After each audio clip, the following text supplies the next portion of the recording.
Break line আমরা use করি অটোক্যাডে, তাহলে কিভাবে এটা ইউজ করব, অর্থাৎ ইনফিনিটিভ যখন হচ্ছে কোনো ড্রয়িংয়ে ইনফিনিটিভ সিম্বল দিতে হয় বা কোনো ড্রয়িংয়ে হচ্ছে ইনফিনিটিভ বুঝাতে হয়, তাহলে সেক্ষেত্রে হচ্ছে আমরা ব্রেক লাইনটা ইউজ করে থাকি। এটার জন্য বিআর, জাস্ট বিআর চাপলেই ব্রেক লাইনটা শো করবে।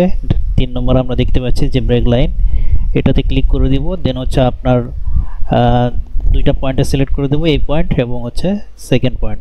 তারপর হচ্ছে মাঝখানে আমরা ক্লিক করে দিব, তাহলে এটা এখানে অটোমেটিক হচ্ছে যে ব্রেক লাইনটা হয়ে যাবে আর কি।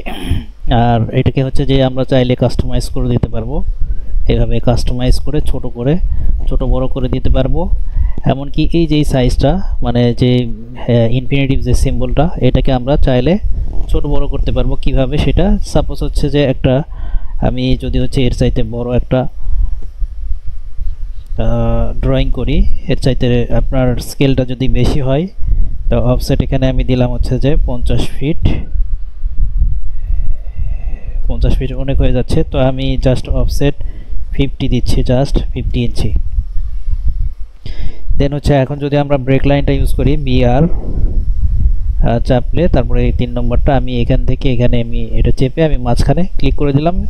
তুলনামূলক এটার চাইতে এই সাইজটা অপশন মানে এটা ছোট হয়ে যাচ্ছে, তো এটাকে আমি সাইজ যদি কাস্টমাইজ করতে চাই তাহলে কি করব হচ্ছে যে আমি এটাকে আউট করে দিলাম, দেন বিআর দিয়ে ব্রেক লাইন দেওয়ার পরে তারপরে এস ইন্টার, ঠিক আছে। এস ইন্টার দেওয়ার পর হচ্ছে আমরা সাইজ 3 দেওয়া আছে, আমরা এখানে সাইজটা তুলনামূলক একটু বাড়িয়ে দিব, যেমন হচ্ছে যে আপনার 10 ইঞ্চি দিলাম, আবারও 10 ইঞ্চি দিলাম, দিয়ে ইন্টার।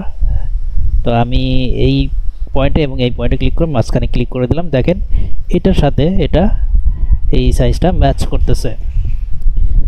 তো এইভাবে হচ্ছে চাইলে আমরা হচ্ছে যে প্রফেশনালি অনেক কাজ করতে পারি, এবং